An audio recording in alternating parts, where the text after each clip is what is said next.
Good morning, everyone. It's June 7, 2009. I'm Dwight Schmuck. This is the Schmuck Look. I tried to do this yesterday. I went over the 10-minute time limit, so it did not upload. So I'm splitting it up into parts today. Yesterday was two messages I had on my email. Today I'm going to make it three. The two messages and my reasons. The first part here I'm calling Outrage, because this is a letter to the President of the United States.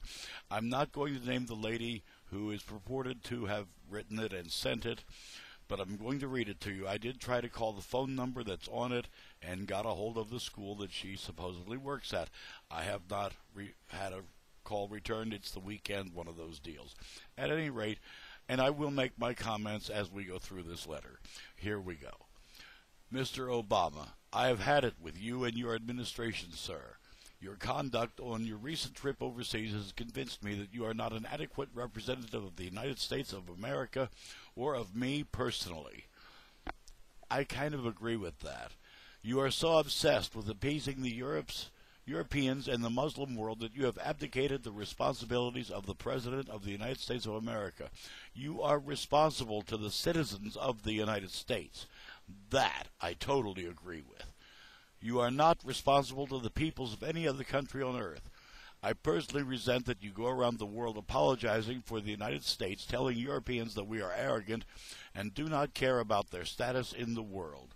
Sir, what do you think the First World War and the Second World War were all about, if not the consideration of the peoples of Europe? Are you brain dead? What do you think the Marshall Plan was all about? The Marshall Plan was after World War II, where we basically rebuilt the infrastructure of a continent. Yeah, the war had destroyed it, i.e., we helped. But it was because of a couple of crazy people who got a lot of sheeple behind them. On with the letter. Do you not understand or know the history of the 20th century? Where do you get off telling a Muslim country that the United States does not consider itself a Christian country? Have you not read the Declaration of Independence or the Constitution of the United States? This country was founded on Judeo-Christian ethics, and the principles governing this country, at least until you came along, came directly from this heritage. Do you not understand this? Well, Ethan Allen and Thomas Jefferson, who wrote the Declaration of Independence, might disagree just a little bit. The country was never set up as a Christian country. Most of the people here are Christian. We consider it, for that reason, to be a Christian country. But as far as being set up, the separation of church and state must apply.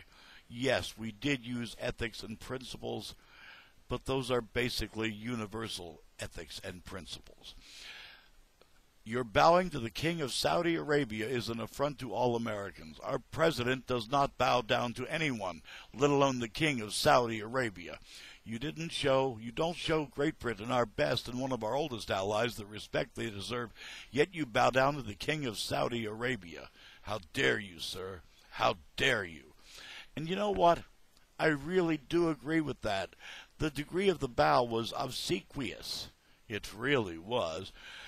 You know, here's one of the little things that, being the schmuck I am, I got to bring up is that Great Britain, one of our best and one of our oldest allies, well, we had to fight 2 wars to get them off our backs.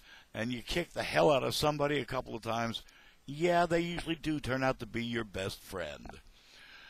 On with the letter. You can't find time to visit the graves of our greatest generation because you didn't want to offend the Germans, but make time to visit a mosque in Turkey.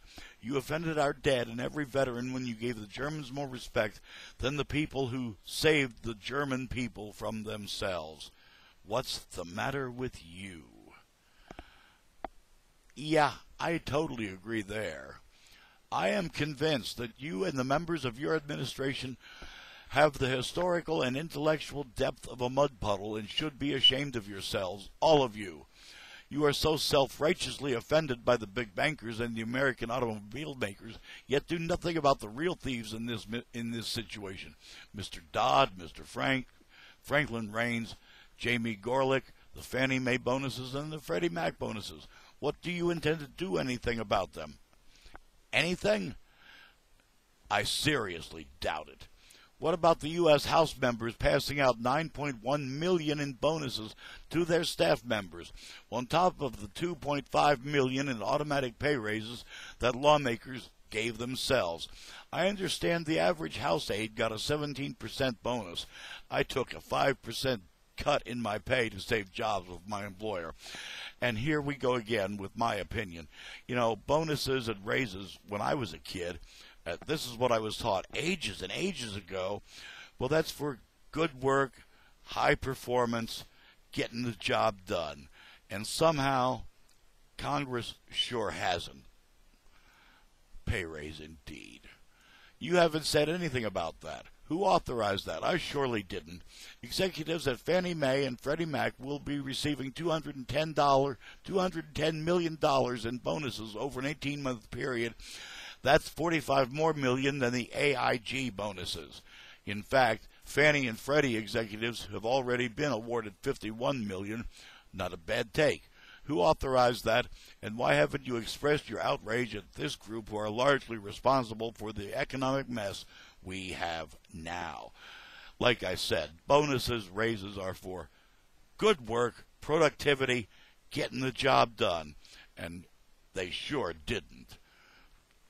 I resent that you take me and my fellow citizens as brain dead and not caring about what you idiots do. We are watching what you are doing, and we are getting increasingly fed up with all of you. I also want you to know that I personally find just about everything you do and say to be offensive to every one of my sensibilities. I promise that I will work tirelessly to see that you do not get a chance to spend 2 terms destroying my beautiful country. And, you know, the author said the purported author said she very rarely asked for emails to be passed around. I sent this on to my mailing list because, doggone it. Yeah, she addressed it to the president, but it could be addressed to Congress, to the cabinet, to all of the bums. And yeah, we ought to get together, folks, and really, this time, together, work tirelessly to throw them all out of office. Let the lobbyists start from scratch. Wouldn't it be a fun thing? I'm Dwight Schmuck. That's part 1 of today's Schmuck Look. Peace.